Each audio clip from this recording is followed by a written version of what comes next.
Abra sua Bíblia no profeta Zacarias, no capítulo 8, nós vamos ler do verso 18 ao 23. Zacarias capítulo 8, de 18 a 23, e eu quero pensar com vocês sobre as marcas do avivamento. Esta mensagem, por mais que não faça alusão direta a temática que nós estamos tratando desde dezembro, que é a glória de Cristo, espero ficará muito claro ao longo da mensagem que ela tem tudo a ver com o tema a glória de Cristo. Zacarias, capítulo 8, de 18 a 23, as marcas do avivamento. Esta é outra mensagem que recebi do Senhor dos Exércitos. Assim diz o Senhor dos Exércitos: os jejuns habituais que vocês têm observado no 4º mês, no 5º, no 7º e no 10º mês chegaram ao fim. Eles se tornarão festas de alegria e celebração para o povo de Judá. Portanto, amem a verdade e a paz. Assim diz o Senhor dos Exércitos: pessoas de nações e cidades de todo lugar virão a Jerusalém para pedir ao Senhor que nos abençoe. Vamos adorar o Senhor dos Exércitos. Estou decidido a ir. Muitos povos e nações poderosas virão a Jerusalém para buscar o Senhor dos Exércitos e pedir que Ele os abençoe. Assim diz o Senhor dos Exércitos: naquele dia, 10 homens de nações e línguas diferentes agarrarão a barba ou a barra das vestes de um judeu e dirão: deixe que o acompanhemos, pois ouvimos dizer que Deus está com vocês. Deixe que o acompanhemos, pois ouvimos dizer que Deus está com vocês. Esta é a palavra do Senhor. Essa semana, mais uma igreja católica romana foi incendiada no Chile. E ao redor do mundo, igrejas cristãs, sejam elas católicas romanas ou protestantes, são atacadas quase todos os dias, sendo mais comuns nos últimos tempos roubos, saques às igrejas, depredações, vandalismos, incêndios. 2019 foi considerado um dos anos mais sangrentos da história para os cristãos. Um especialista no assunto, Thomas Hein Geldern, presidente da Fundação Pontifícia Ajuda à Igreja que Sofre, ele cunhou a seguinte frase: 2019 foi o ano do Calvário para os cristãos. Desde 2018 tem havido uma escalada de perseguição aos cristãos.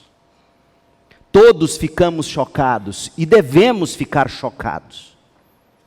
É bem verdade que o destaque midiático será sempre muito maior, por exemplo, para os de Portas do Fundo ou dos fundos, do que para os cristãos. Deveria ser para os dois, porque terrorismo e perseguição são atos igualmente horríveis e desprezíveis em qualquer contexto.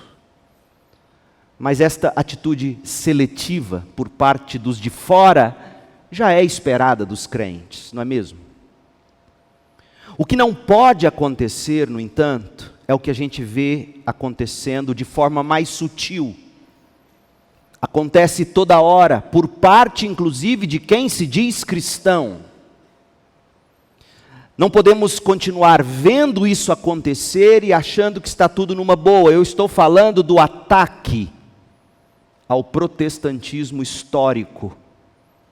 Sem qualquer pudor, sem nenhuma profundidade teológica, sem se pensar nas consequências catastróficas, diria até eternas, deste ato maligno. Se você tem dúvida disso, Deixe-me enfatizar para você, ou se você não tem conhecimento disto, eu espero que hoje à noite você tome. A fé protestante histórica está sob ataque e ninguém parece se importar. Uma das razões que me fez aceitar o desafio de voltar a Goiânia depois de 17 anos fora daqui, 4 estudando nos Estados Unidos, 13 pastoreando a Igreja Batista Central em Campinas, foi o de saber que Goiânia é um celeiro do neopentecostalismo. E você já deve ter ouvido de alguém que os cristãos protestantes históricos são retrógrados, por exemplo, espiritualmente falando. Essas pessoas costumam dizer que as igrejas históricas ficaram na história. Eles dizem que a igreja histórica não avança, não vai além, não avançaram e não foram além, não deram um passo além nas coisas espirituais. Dizem que batistas e presbiterianos, por exemplo, entre aspas, tradicionais, são tidos, sim, como nossos irmãos, mas que não têm o dom do Espírito Santo de forma ativa. São irmãos, dizem eles, nós no caso, eles dizem sobre nós, são irmãos preocupados demais, excessivamente com doutrina. Gente que transformou a palavra de Deus numa caixinha de doutrinas humanas, em regrinhas. Para os que pensam e pregam assim, sucesso ou avanço é medido apenas por duas coisas: movimento, barulho, êxtase e estatísticas. Especialmente, eles medem o avanço pelo número de pessoas, pelo número de seguidores, pelo número de fiéis. Para você ter uma ideia, os críticos ao protestantismo histórico, nós batistas nos incluímos neste grupo, protestantismo histórico, os críticos ao protestantismo histórico, eles olham para a realidade norte-americana, onde hoje, de fato, o número de bruxas é maior que o número de presbiterianos. 1.500.000 bruxas declaradas nos Estados Unidos, enquanto a presbiteriana USA, PCUSA, tem apenas 1.400.000 membros. Eles olham também para o número de batistas, que é a maior denominação da América do Norte. E eles dizem, o número dos batistas tem declinado. Entre os americanos, no ano de 2007, os batistas eram 6,7%. Em 2014, eles caíram para 5,3%. Caiu juntamente com o montante protestante como um todo. Em 2007, o número de protestantes na América do Norte era de 26% da população, em 2014, 21%. E aí eles concluem, equivocadamente, que esse retrocesso, essa perda, se dá em função de, e eu vou listar algumas para vocês, porque vocês já devem ter ouvido isso e não sabem como lidar com isso. Hoje, portanto, meu objetivo é ajudar você a entender essas críticas, lidar com elas e entender à luz das Escrituras qual é de fato o papel do Espírito Santo e as marcas verdadeiras de um avivamento. O que eles dizem sobre a fé protestante histórica? Pasmem. Dizem, por exemplo, que nós pregamos a mesma coisa. Cristo, a centralidade de Cristo, a cruz, sempre a mesma mensagem. Dizem que vivemos numa roda que gira e sempre para no mesmo lugar, com a mesma mensagem. Dizem que nós temos uma mente muito fechada, somos legalistas por demais, não experimentamos um grande avivamento, não vemos grandes coisas acontecendo. Também levantam que nós cultivamos uma estrutura denominacional muito pesada, burocrática demais da conta. Damos muito valor, eles vão dizer, idolatramos, entre aspas, placa de igreja. E aí eles dizem que viver para a instituição e não viver para as pessoas é a nossa prática. Vivemos para a estrutura, vivemos para a instituição e não para as pessoas. E tudo isso impede, portanto, segundo eles, o mover de Deus, o mover do Espírito. O resultado é que as pessoas vão embora, vão buscar, por exemplo, na bruxaria. Gente, eu estou me segurando para ser o mais respeitoso possível, porque chega a ser ridículo esse tipo de levantamento. Bem, toda crítica é sempre muito bem-vinda. Eu sempre lido assim com críticas. Eu examino minhas convicções à luz das críticas, sempre com um coração aberto. Eu nunca vou tomar uma crítica de um irmão, por exemplo, como perseguição ao pastor. Nunca, jamais. Porque ou eu cresço com críticas, ou eu me afundo cada vez mais, como um avestruz que enfia a cabeça na terra e lá fica. Toda crítica é muito bem-vinda, especialmente para nós, os protestantes, que temos como lema, Igreja Reformada, sempre reformando. A questão, no entanto, é que os parâmetros utilizados para justificar o declínio, e ele realmente existe, o declínio da fé protestante histórica, as justificativas para o declínio da fé cristã bíblica, por assim dizer, eles são tão rasos, essas críticas são tão rasas quanto inconsequentes. E vou te dizer por quê. Primeiro, a medida do sucesso, fundamentada apenas em números, em quantidade, é fruto de um pragmatismo perigoso, para se dizer o mínimo. Porque o nosso próprio Senhor, em algum momento, chegou nos discípulos e disseram: porventura vocês também querem sair e segui-los? A estas pessoas preocupadas em demasia com números, estatísticas, como prova de sucesso, Paulo diria o que ele escreveu em 1 Coríntios 4, versículos 1 e 2. Não somos medidos pelo número. Devemos ser considerados, diz Paulo, simples servos de Cristo. Segundo, encarregados de explicar os mistérios de Deus. De um encarregado, espera-se que ele seja achado fiel. Agora, quais são esses mistérios de Deus de que Paulo fala?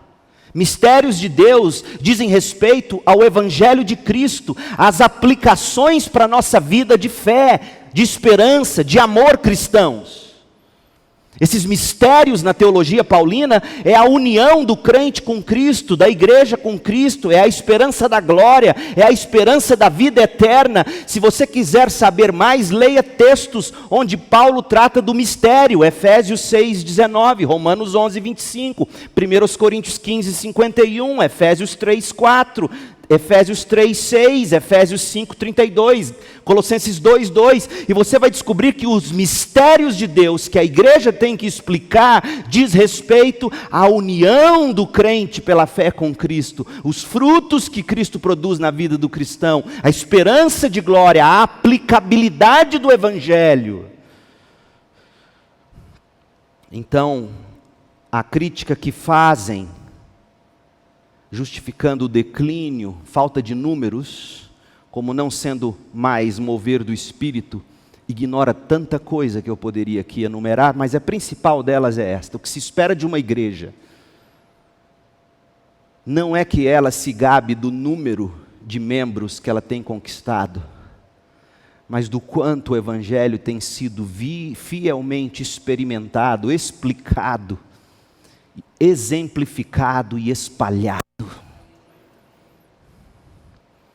Segundo, a mensagem da igreja, dizem eles, é Cristo, e é sempre, será sempre a mesma coisa. A estes Paulo diria: decidi nada saber entre vós, senão Jesus Cristo e este crucificado. 1 Coríntios 2:2. Tanto que ao jovem pastor Timóteo, diante daquela importante igreja de Éfeso, Paulo recomendou, 2 Timóteo 2, de 8 a 9, olha o que Paulo recomendou ao Timóteo. Timóteo, lembra-te de Jesus Cristo, ressuscitado de entre os mortos, descendente de Davi, segundo o meu evangelho, pelo qual estou sofrendo até algemas como malfeitor, contudo a palavra de Deus não está algemada. Nós sabemos, no entanto, que adiante a igreja de Éfeso abandonou o primeiro amor, Apocalipse 2:4. Divorciou-se, essa é a expressão no grego, divorciou-se, mandou embora o primeiro amor. E que por isso nós sabemos do livro de Apocalipse, que o próprio Cristo exortou aquela igreja à prática das primeiras obras, Apocalipse 2:5. Quais primeiras obras? Amor a Deus e amor ao próximo, porque é nisto que resume todo o mandamento. O problema, portanto, não estava na doutrina ou na centralidade de Cristo na vida dos efésios, mas em se ter doutrina sem amor a Deus e ao próximo. Esse era o problema. Até porque eles foram elogiados por serem doutrinários. Jesus não acusou-os de serem tão doutrinários. Jesus disse: olha, é ótimo que vocês sejam assim, não toleram doutrinas falsas, mas o que eu tenho contra vocês é que vocês perderam o amor a mim e o amor ao próximo. Assim, Paulo, o apóstolo, tanto serviu como nos serve de exemplo. Porque tendo exortado Timóteo a lembrar de Jesus Cristo crucificado, 2 Timóteo 2:10, Paulo explica para Timóteo que tipo de vida vai ter que resultar a vida daquele que tem a doutrina evangélica no coração. Olha o que ele diz, 2 Timóteo 2:10, por esta razão, Cristo, o evangelho de Cristo, a palavra de Deus, a doutrina do Cristo encarnado, descendente de Davi, por esta razão, tudo suporto por causa dos eleitos. Doutrina de novo, doutrina da eleição. E por que essa doutrina era importante para Paulo? Porque ele tinha convicção de que apesar de tanto sofrimento, os eleitos de Deus ouviriam e creriam, e por isso ele não parava. Doutrina motivou Paulo, doutrina sustentou Paulo, doutrina fez Paulo dizer para que também eles obtenham a salvação que está em Cristo Jesus com eterna glória. Olha, em 2 Timóteo 2:10 ele falou da doutrina do evangelho, cristologia, ele falou da doutrina da salvação, eleitos, ele falou da doutrina da escatologia, final dos tempos, ou seja, o problema nunca foi doutrina. Ao contrário, doutrina é o que mantém um crente perseverante de forma a glorificar a Deus. O problema, meu povo, nunca será a doutrina, será o coração. Daí que nós precisamos do Espírito Santo. Daí que nós precisamos de avivamento para abrir a mente, abrir o coração de forma apaixonada e frutífera para a verdade revelada pela doutrina, Cristo e o prazer de repartir Cristo com quem ainda não o tem. Para você ter uma ideia, essas pessoas quando criticam a fé protestante histórica, elas fazem um recorte na história da igreja, pequeno, da época de John Wesley no máximo para cá, e esquecem, por exemplo, que por volta de 1735, quando surge o primeiro grande avivamento, com homens como Jonathan Edwards, George Whitefield, lá nas colônias americanas, experimentaram um enorme avivamento, sobre o qual ainda hoje se estuda nas universidades americanas.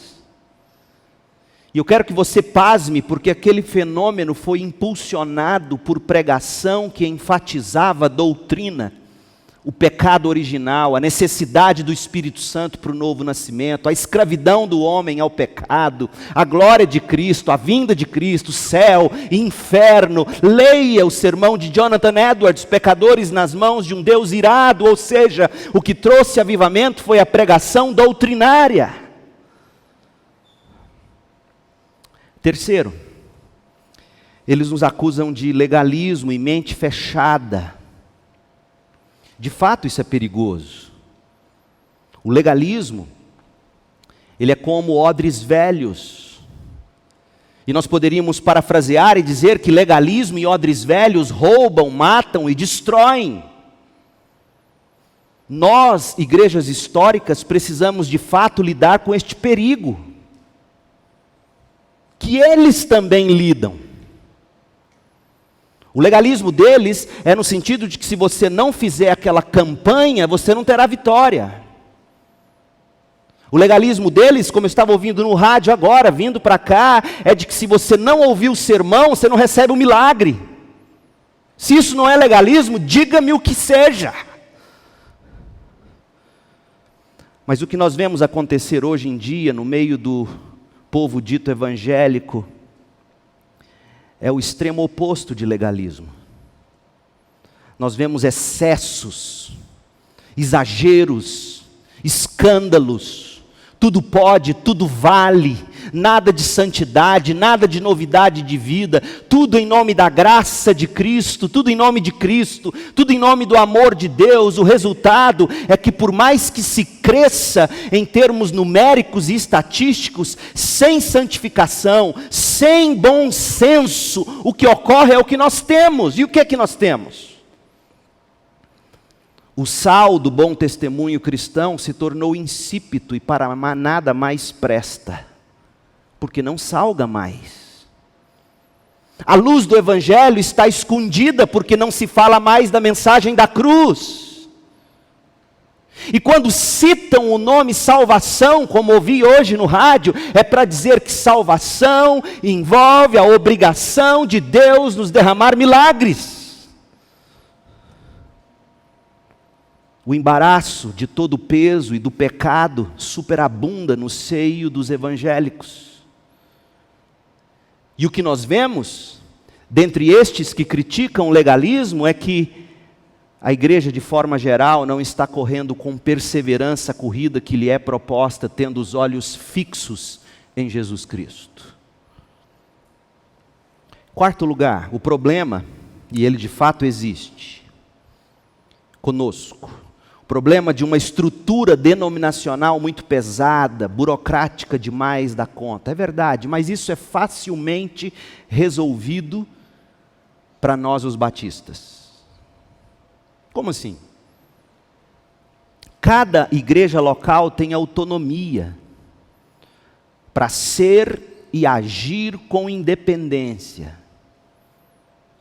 Entretanto, pautadas na declaração doutrinária ou confissão de fé histórica, e a nossa está fixada ali. Nós temos 18 artigos, não está ali os 18 artigos, nós vamos estudá-los, Deus permitindo, a partir do último domingo agora de janeiro, quando eu voltar das férias e iniciar a ceia. Cada culto de ceia nós vamos estudar um dos artigos que nos deu fundamento dos 18 artigos, e esses 18 artigos são artigos que nossa denominação abraça. Então nós somos independentes para agir pautados na nossa confissão de fé histórica. E nós somos mobilizados pelo corpo de crentes chamado Assembleia, que quando se reúne para alguma sessão, ou Assembleia ordinária ou extraordinária, decide quais são os próximos grandes passos da igreja. Aí se você diz, não pastor, mas isso aí é invenção de homens, eu falo, você não está lendo a sua Bíblia. Porque ouça o que eu vou te dizer, nem os apóstolos tiveram autonomia para agir sem a decisão do conselho da igreja local. Você já leu Atos capítulo 15? Então abra aí e leia. Atos 15, 22. E aqui eu costumo brincar e dizer, os apóstolos eram batistas. Atos 15, 22. Então pareceu bem aos apóstolos e aos presbíteros. pastores, presbíteros, bispos, sinônimos. E eu vou estudar esse termo e a história de presbíteros entre os batistas com os nossos diáconos quando eu voltar das férias em fevereiro. E olha o que aconteceu, eles tinham um assunto para resolver, os apóstolos e os presbíteros, que eram os líderes da igreja. Então era uma igreja liderada por apóstolo, porque na época os apóstolos ainda estavam vivos, liderada por pastores, liderada por presbíteros, mas que quem governava era a igreja, porque a decisão foi tomada com toda a igreja. Percebeu? Os diáconos, ou melhor dizendo, os presbíteros, os pastores e os apóstolos não simplesmente comunicaram, não, eles trouxeram a decisão como proposta, digamos, é o que a gente faz em assembleia, eles trazem como proposta e a igreja toda com eles decide. E aí eles elegem dentre eles homens que foram enviados. Então, 3 coisas importantes. Quem serve a igreja não é um clero, é o povo da igreja, pastores incluídos. Quem governa a igreja? Todos, a assembleia. Quem lidera a igreja? Os pastores, os presbíteros. É assim que funciona entre nós. E se você tem dúvida de que assembleia de igreja é algo bíblico, você não conhece o que Jesus disse em Mateus 18, porque quem estabeleceu a assembleia de igreja, eclesia, foi o próprio Cristo. Jesus estabeleceu a assembleia da igreja como padrão de autoridade final para ligar ou desligar um membro, Mateus 18, de 17 a 20. Traga diante da igreja o caso, deixa a igreja decidir. É neotestamentário, não é invenção humana. Então, de fato, às vezes estruturas denominacionais são densas e pesadas, mas isso é resolvido no caso de uma igreja local como a nossa, autônoma, cujas decisões são tomadas pela Assembleia, pautadas na nossa confissão de fé histórica. Por outro lado, ouça o que eu vou te dizer agora. O que se observa no meio que critica o denominacionalismo, quem critica denominações, o que se observa é o desprezo ao governo de uma assembleia congregacional, desprezam a decisão e a vontade do povo, desprezam a historicidade de denominações da igreja. E sabe o que isso causa? Isso vem produzindo mini denominações. Eles combatem a denominação, mas eles têm diante ou debaixo do ministério deles, diversas igrejas que estão sob a supervisão deles. Diga-me se isso não é um tipo de denominação. Então a igreja não gira em torno da denominação, ou não obedece a nenhuma denominação, mas obedece à visão do homem que começou aquele ministério. Isso faz com que a pessoa geralmente cada vez mais se aparte da tradição histórica. Como Paulo orientou que deveria ser, 2 Timóteo 2:2, Paulo disse, Timóteo, ensine a homens fiéis, que vão ensinar a outros, que vão ensinar outros, e nós recebemos isso através desse link de homens piedosos, e que faz manter a saúde da igreja. E o que você observa nessas igrejas que criticam denominação, é que eles acabam criando a sua denominação, sem nenhum compromisso com uma confissão de fé histórica, inventando cada vez mais coisas, e onde o gesso não é a denominação, mas é a vontade do bispo, ou do apóstolo, ou do homem da visão. É mentira o que eu estou dizendo? Cada vez mais eles ficam longe da fé que uma vez por todas foi entregue aos santos. Se você tem dúvida disso, ouça dos novos pregadores que tem por aí. Um diz que ele se acha mais justo do que Deus.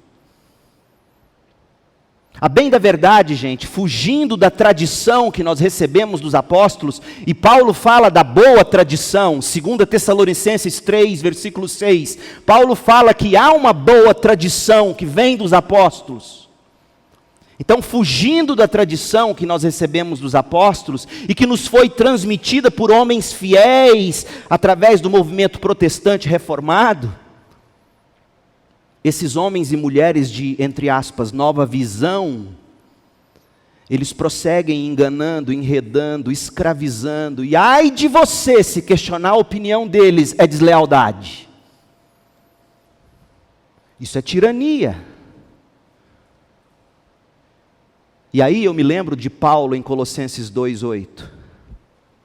São homens e às vezes mulheres que se denominam pastoras, e Paulo diria, com sua filosofia e vãs sutilezas, conforme a tradição de homens, conforme os rudimentos do mundo, ou seja, conforme os raciocínios humanos, conforme os princípios elementares do mundo, e não segundo Cristo. E por mais que eles digam que eles não idolatram placa de igreja, ou que não vivem para a instituição e sim para as pessoas, de fato o que nós observamos é um bando de gente idolatrando a visão de um homem, ou de um ministério, vivendo para essa visão, usando pessoas para galgar mais espaço dentro da visão deles, que é o que? A pessoa se converte a um crente comum, aí se torna diácono, obreiro, presbítero, pastor. Ou ele é um discípulo, depois ele se torna um discipulador, líder de grupo, pequeno grupo, líder de célula, supervisor, seminarista, pastor, ou seja, escravizados àquela visão. Em quinto lugar, viver para buscar o mover de Deus, viver para buscar o mover do Espírito Santo, sem que se leve em conta o verdadeiro papel do Espírito Santo. Qual que é o verdadeiro papel do Espírito Santo? Guiar-nos à verdade, regenerar o pecador, convencer do pecado, da justiça e do juízo, iluminar a mente e o coração, para que se veja a glória de Deus na face de Cristo, conferir poder para que a gente pregue com paixão e intrepidez o Cristo crucificado, dotar-nos de dons para servirmos no corpo de Cristo, capacitar-nos a viver os imperativos da vida cristã. Gente, não levar em conta o papel do Espírito Santo, conforme a teologia toda do Novo Testamento, e não apenas o batismo que resultou em línguas em Atos 2, porque você fechar uma doutrina só ali, é um estupro ao texto bíblico. E a palavra é pesada mesmo, porque é isso que se faz com a Bíblia. A revelação, ela é progressiva, ela tem que ser, as interpretações, as doutrinas não nascem de um texto, elas nascem de um conjunto, e você olha para Atos 2, de fato, está ali, batiza e fala-se em línguas, mas línguas onde todos entenderam o Evangelho na sua própria língua, diz a Bíblia. E aí você vai para Paulo, e a grande preocupação de Paulo no que diz respeito ao Espírito, é que as pessoas fossem convencidas do pecado, fossem convertidas, que elas recebessem dons para poder servir ao outro e não se gabar, para produzir o fruto do Espírito, porque Jesus mesmo foi quem disse que muitos chegarão diante dele no céu, Mateus 7, dizendo: Senhor, nós exercitamos dons, nós expulsamos demônios, nós fizemos curas, nós profetizamos. E Jesus vai dizer: eu não conheço vocês. Não são dons que determinam se alguém é crente. É fruto do Espírito. E claro, que esses que não levam em conta o papel do Espírito Santo, o que eles fazem é que eles deixam à mercê, o povo fica à mercê do engano do coração, suscetíveis aos enganos do anticristo,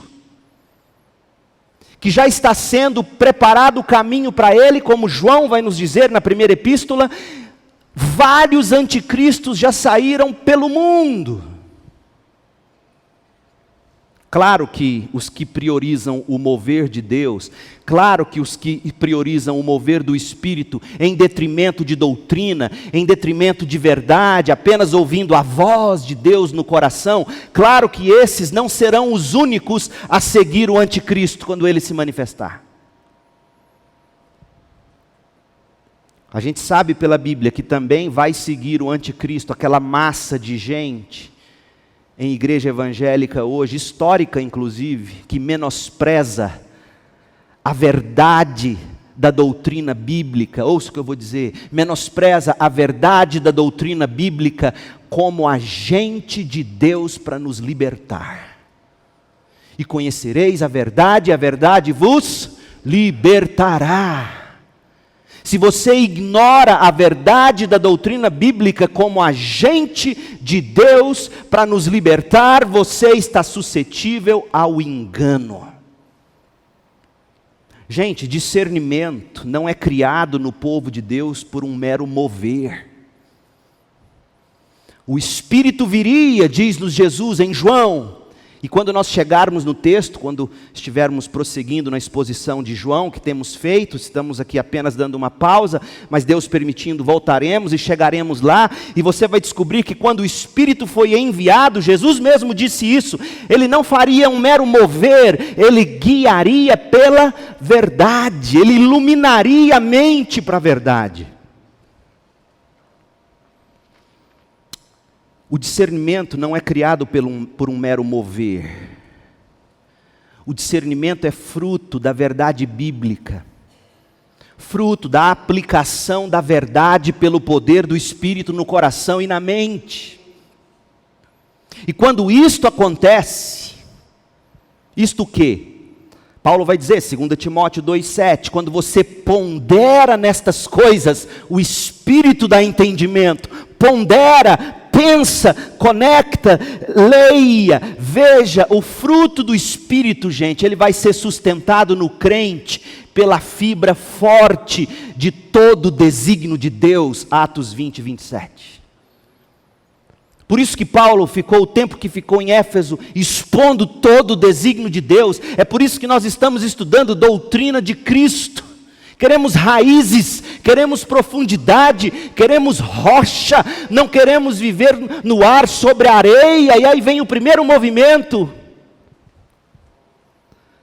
Esse crente vai ser profundamente cristão e profundamente espiritual, se ele tiver discernimento doutrinário movido pelo Espírito. O contrário disso é religiosidade, é emocionalismo, é êxtase, é efeito psicológico. Portanto, gente, o denominador comum daqueles que seguirão mentiras, ou que seguem mentiras, o denominador comum para aqueles que seguirão o anticristo, não é se a pessoa é avivada ou tradicional, não. O denominador comum, abra sua Bíblia, 2 Tessalonicenses 2, o denominador comum, como diz Paulo, é que os que seguirão o anticristo, ouçam agora, ouça com atenção, os que seguirão o anticristo são aqueles que não deram crédito à verdade, à doutrina, seguiu o mover sem conteúdo. Olha o que ele vai fazer. 2 Tessalonicenses 2, de 9 a 12, e aqui eu leio na Almeida, Revista Atualizada. Ora, o aparecimento do iníquo, do homem da perversidade, do anticristo, é segundo a eficácia de Satanás. Então ele é um servo do diabo. Como ele virá? Com todo o poder, e sinais, e prodígios. Você pode incluir aqui em prodígios, milagres, moveres. Olha o risco de quem vive atrás de mover. Olha o risco de quem vive atrás de homens com nova visão.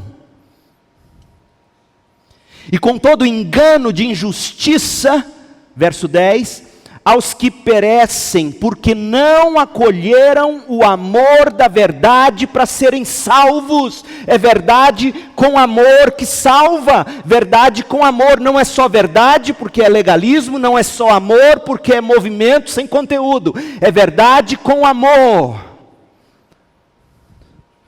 É por este motivo, pois, que Deus lhes manda a operação do erro. Quem é que mandou, gente? Você está escutando? Quem é que está controlando o Satanás que está dando as cartas para o anticristo? Quem?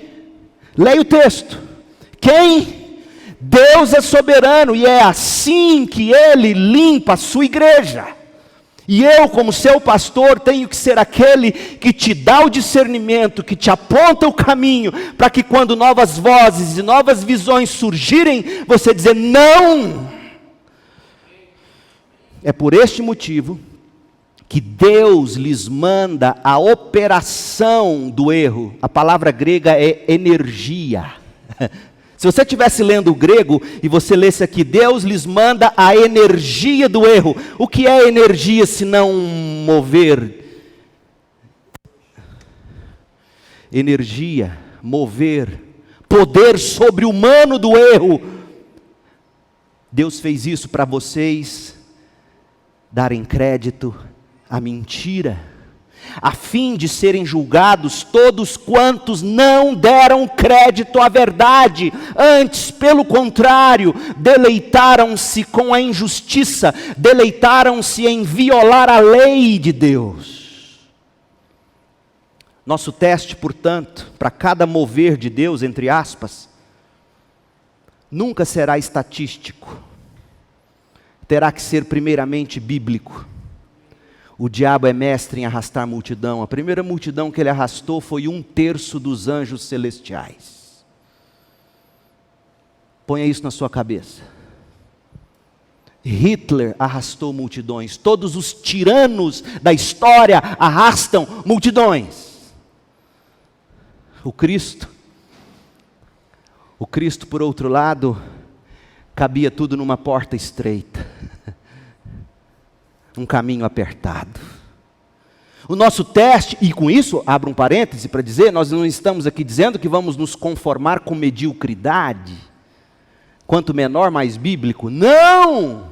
Queremos vida, o meu sonho é que a gente tenha um batismo por mês, crentes novos, gente sendo salva. O Evangelho é vida. O nosso teste para cada mover de Deus que aparecer não vai ser estatística. Vai ser primeiramente Bíblia, doutrina e exposição bíblica.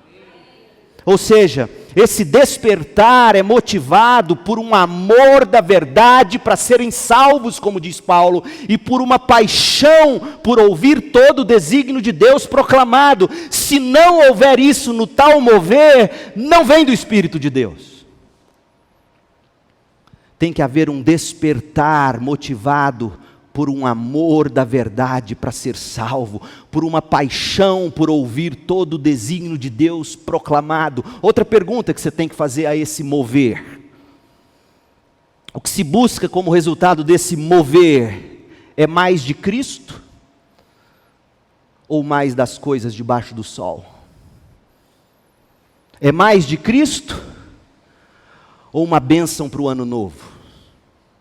É mais de Cristo ou mais prosperidade? É mais de Cristo ou mais evidência em termos ministeriais? O que se busca com esse mover? O que promove esse mover?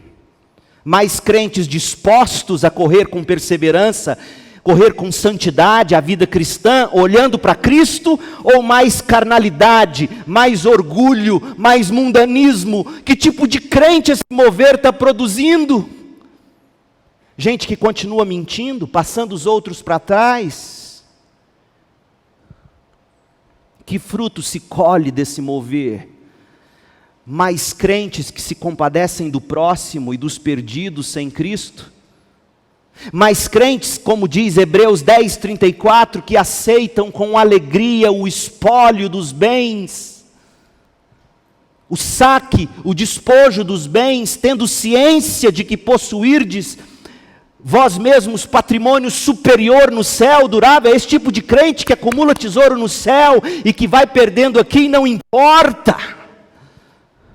Ou é mais materialismo, é mais egoísmo, é mais orgulho, é mais mundanismo? Irmãos, percebam o que está em jogo quando se ataca a fé protestante histórica. Abandona-se Cristo, abandona-se a cruz e cria-se um mover de tradições de homens. Nós não podemos fazer parte disso. Outro ataque comum às igrejas protestantes históricas é que elas não buscam o Espírito Santo. É verdade? Como é que se busca o Espírito Santo? Você fecha os olhos e fala: Espírito Santo, vem sobre mim. É assim?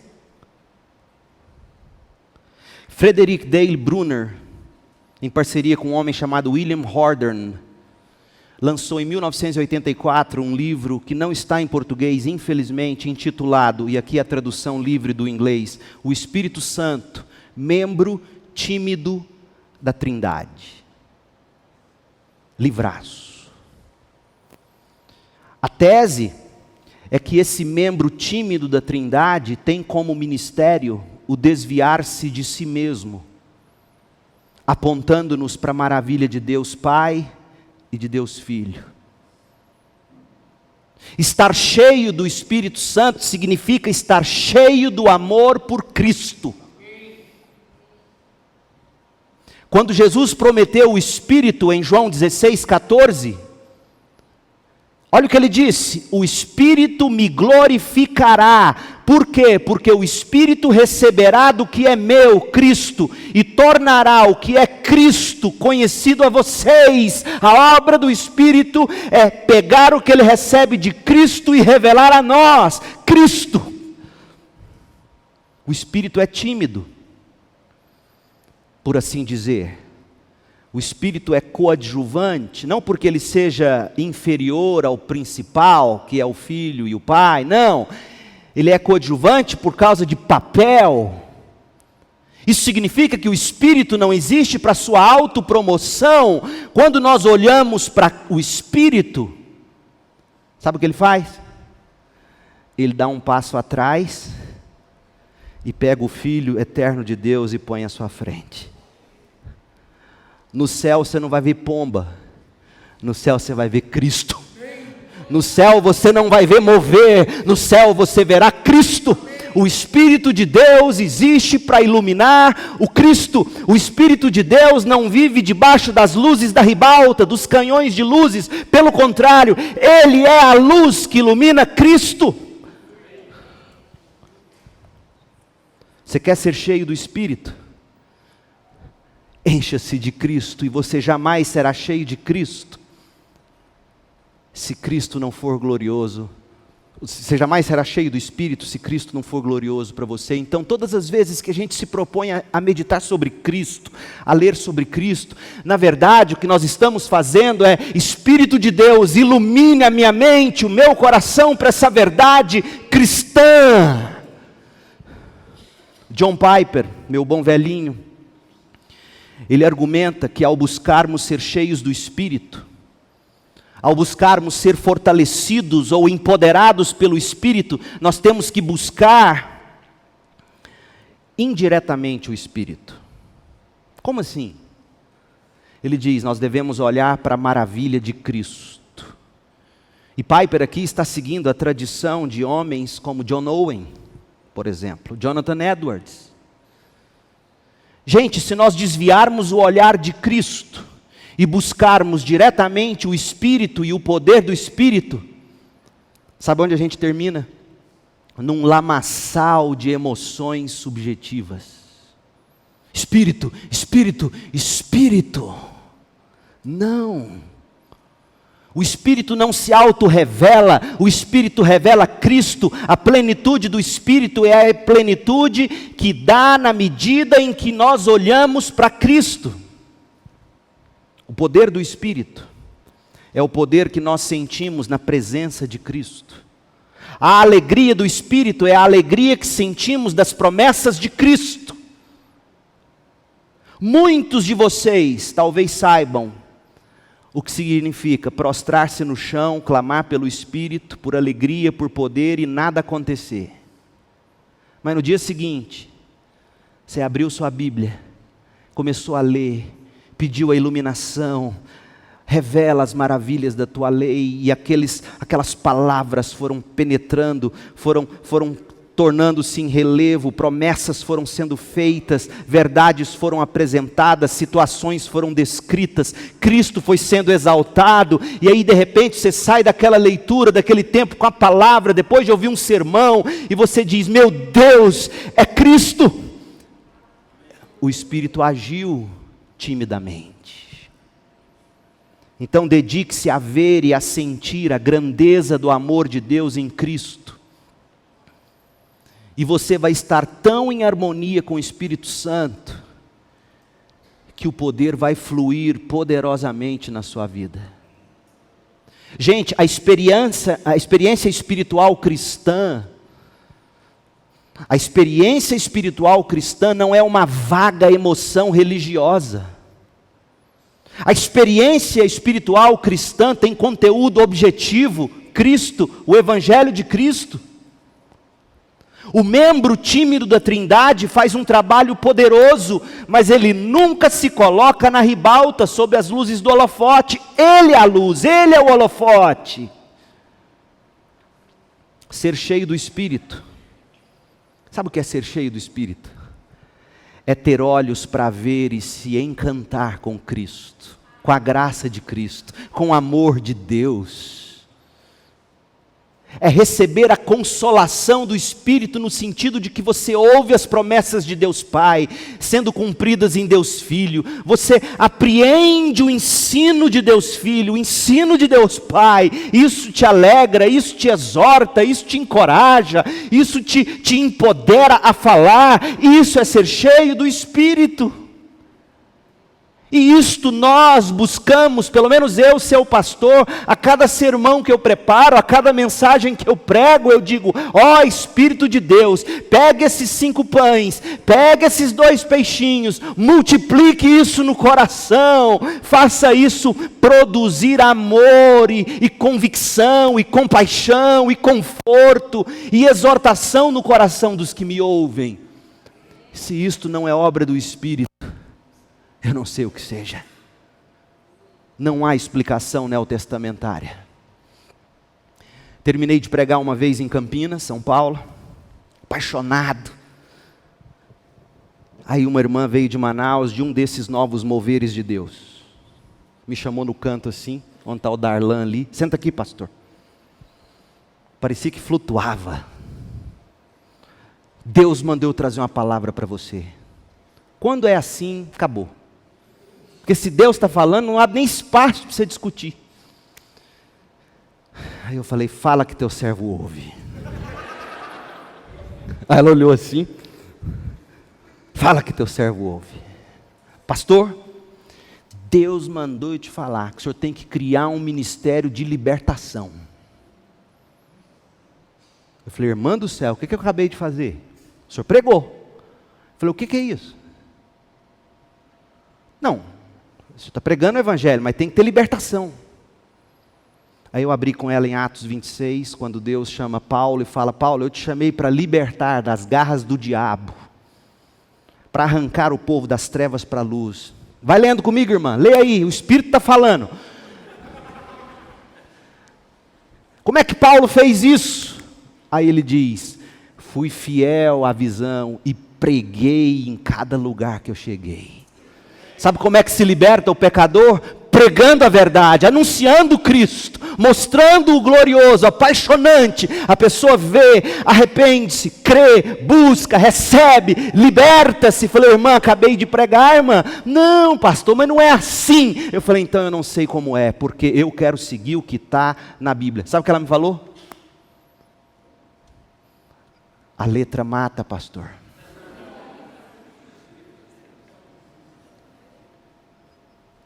Aí eu calei, porque ia dar briga. A letra mata. A letra mata, sim, a lei mata, quando não se tem o Espírito convencendo e empoderando. Mas a lei não é ruim, ruim é o nosso coração. Meu povo, nós buscamos o Espírito toda vez que a gente abre a Bíblia e diz: Espírito de Deus, eu quero entender a Tua palavra. Eu quero conhecer a verdade, eu quero ser liberto pela verdade, eu quero que Cristo seja glorioso para mim, belo, eu quero que Cristo seja encantador. Só Cristo pode promover isso. E eu estou na página 7, tem 14. Eu vou parar aqui. Porque feitas essas observações, quando eu voltar das férias, Deus permitindo, eu quero apresentar para vocês como nós entendemos a necessidade do avivamento. E nós levamos isso a sério. Qual é a grande necessidade? O que nos torna carentes de um avivamento? Como ele se dá? E que tipo de pessoa ele produz? Hoje, o que eu quero que você entenda e saia daqui entendendo, e veja, eu falei, e estou falando com todo respeito, desses irmãos neopentecostais, pentecostais talvez, que geralmente não têm o mesmo respeito por nós como eu tenho por eles. E quem veio no culto de oração sexta-feira aqui, ouviu a gente orando por um desses, pelo nome, eu não vou dizer para não... E eu fiz um compromisso com Deus, a partir deste primeira sexta de oração, eu quero que os irmãos, nos dias que eu não vou estar aqui, sexta-feira, Joaquim, Jerônimo, os irmãos lembrem aí. Lembrar dos nomes desses líderes neopentecostais da cidade, orar por eles pelo nome, para que o Evangelho se esclareça. Nós damos sim enorme valor ao Espírito Santo. Ele é Deus. Sem Ele não há reconhecimento do pecado. Sem Ele não há regeneração.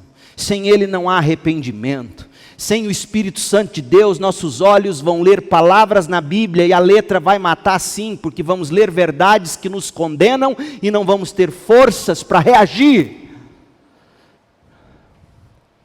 Mas o papel do Espírito não é nos tirar da letra.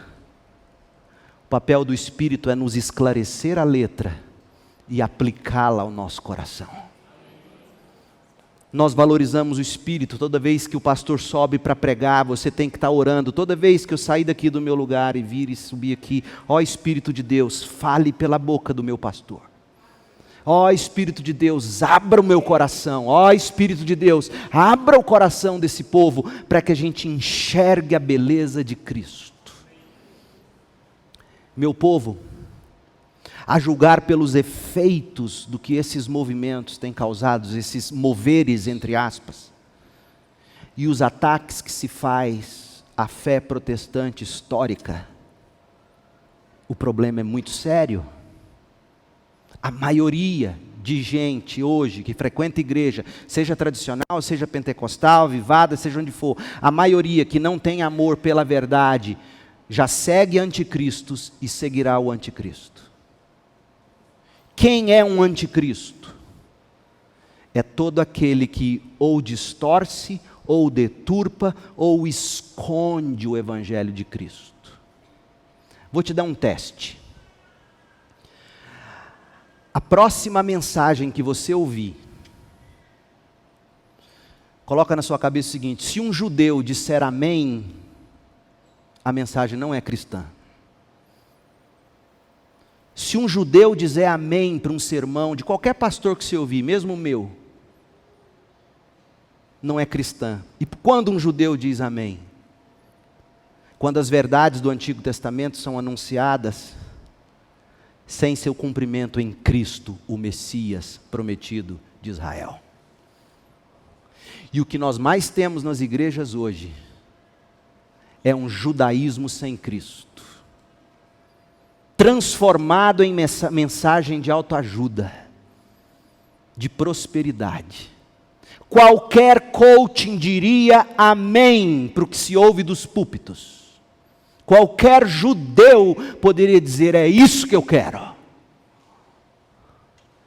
Estava na livraria essa semana. Adoro a livraria. Cheguei lá, uma irmã me viu sentado e começou a conversar comigo. Falou, pastor, o senhor é pastor, né? Aí ela falou, o que o senhor acha do meu pastor estar usando um kippá, aquele chapeuzinho de judeu? Eu falei, ele é judeu? Não. Falei, por que ele está usando o kippá? Aí ela falou assim, não, porque ele disse para nós que ele está voltando às origens. Eu falei, não. Ele está voltando à lei. Cristo é a nossa origem. Antes da fundação do mundo, o Cordeiro de Deus foi imolado, tendo Deus na mente e no coração, todos aqueles que de antemão Ele amou, escolheu, predestinou e chamou para a salvação em Cristo Jesus. Tudo no Antigo Testamento apontou por Cordeiro de Deus, e se um judeu diz amém, não é cristianismo. Faça esse teste. Um cristão tem que dizer amém para a mensagem evangélica. Cristo, cruz. Se o judeu diz amém, se um coaching fica arrepiado com o que o pastor disse, não foi pregação cristã. E desculpe se eu te ofendo. Porque a maior prova de amor não é dizer aquilo que não vai ofender.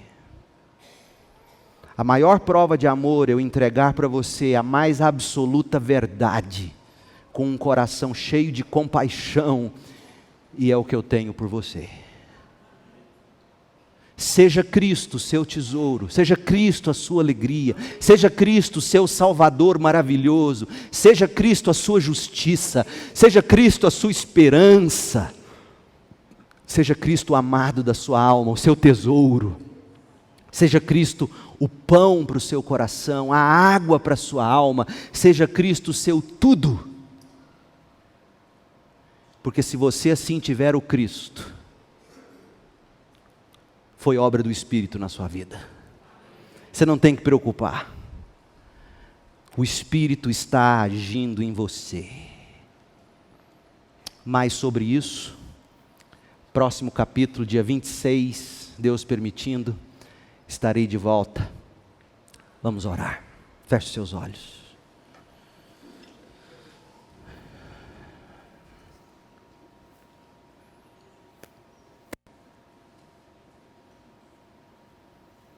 Senhor Deus e Pai, pega esta palavra pelo Teu Espírito. Exorte quem precisa de exortação. Encoraje quem precisa de encorajamento. Esclareça quem está em confusão. Edifique a todos nós. Ó Deus, nós aqui oramos com pesar pelo cenário evangélico brasileiro, na nossa cidade. Cristo, o Cordeiro de Deus que tira o pecado do mundo, a glória do Evangelho que é a cruz de Cristo, deturpada, escondida, usada não para nos levar a Deus, mas para nos dar as coisas debaixo do sol. Ó Deus, misericórdia de nós. Traga despertamento a cada pastor, a cada líder. Traga convicção de que a palavra é única e suficiente, regra de fé e prática para a vida espiritual, para a vida da igreja. Espírito Santo de Deus, não deixe esses pregadores lerem o que querem. Abra os olhos. Convença-os do pecado, da justiça e do juízo. Revele o Cristo glorioso, que é tudo em todos para nós. Ó Deus, que a nossa igreja jamais venha a ser como Éfeso. cheia de doutrina e sem amor. E que os nossos membros jamais queiram amor sem doutrina. Queremos, como Paulo diz, não queremos ser enganados, queremos o amor à verdade. E dizer a verdade em amor. Com paciência, ó Deus, o Senhor tem trazido homens, mulheres, de outros contextos, pentecostais, neopentecostais, e nós queremos honrá-los, mas deixando claro quais são nossas convicções. Porque se estão vindo é porque têm entendido e têm abraçado essa verdade. Ó Deus, não nos deixe errar. Faça de nós uma igreja apaixonada por Jesus, pelo Cristo glorioso, uma igreja que foge do pecado, que frutifica o fruto do Espírito. Uma igreja cheia de amor, alegria, paz, mansidão, domínio próprio. Uma igreja cheia de coragem, de intrepidez para anunciar o Evangelho. Uma igreja cheia de compaixão, uma igreja que ora, uma igreja que põe a mão no bolso, dizima, oferta, abençoa, cuida. Uma igreja que é como Jesus. Ó Espírito de Deus, só o Senhor para produzir esse tipo de efeito em nós. Ó Deus, nós queremos ver um momento único acontecendo nesta cidade. Queremos experimentar um avivamento pelas doutrinas da graça que revelam o Cristo glorioso, o Deus soberano, o Espírito de poder. Ó Deus, que este seja um ano de grandes colheitas entre nós. Almas, vidas, aquele filho por quem alguém aqui pode estar orando já há anos, cônjuge, parente, amigo, alguém que se ama e que aqui ainda não experimentou a graça salvadora. Ó Deus, contemple essa fé com conversão, meu Deus. Possamos encher esse batistério de água sempre de novo, com novas pessoas declarando fé em Cristo Jesus. Que possamos ser encorajados a cada dia, a cada momento, a abrir nossa boca e anunciar o Cristo glorioso. O simples fato de abrirmos a Bíblia no celular com alguém e dizer: eu quero ler esse capítulo da Bíblia com você antes de almoçarmos. Posso, ó Deus, produza isso em nós, gente compassiva, desejosa de abrir a palavra com alguém, não para debater, não para repreender, mas para anunciar a verdade e dizer: só Cristo salva. Ó Deus, dá-nos uma igreja assim. Dá-nos uma juventude cada vez mais comprometida com a verdade, adolescentes que amam Cristo, que fogem do pecado, crianças que desde pequeninas, já lá nos seus cultos infantis, classes de escola bíblica, aprendem do Cristo glorioso. Ó Espírito de Deus, haja desde já nestes pequeninos, convença-os do pecado, da justiça e do juízo. Ó Deus, encoraje o idoso dessa igreja. Fortaleça os seus joelhos fracos, coloque a chama do Evangelho de novo acesa no coração deles, cheio de esperança, cheio de desejo de repartir com o vizinho, com a amiga, com o amigo. Ajuda-nos a abrir o nosso lar esse ano, servir uma comida gostosa para alguém e dizer: eu te chamei aqui, porque eu quero mostrar para você o meu tesouro, o Cristo glorioso. Ó Deus, ajuda-nos a ser assim. Livra-nos de contendas, livra-nos, Pai. Livra-nos do orgulho. Livra-nos da criancice. Queremos crescer em Cristo. Ó Espírito de Deus, produz isso em nós. Em nome de Jesus. Vamos cantar. Por tudo que tens feito, por tudo que vais fazer, por tuas promessas e tudo que és, eu quero te agradecer com todo o meu ser. Vamos ficar em pé e cantar do início com força. Por tudo que tens feito.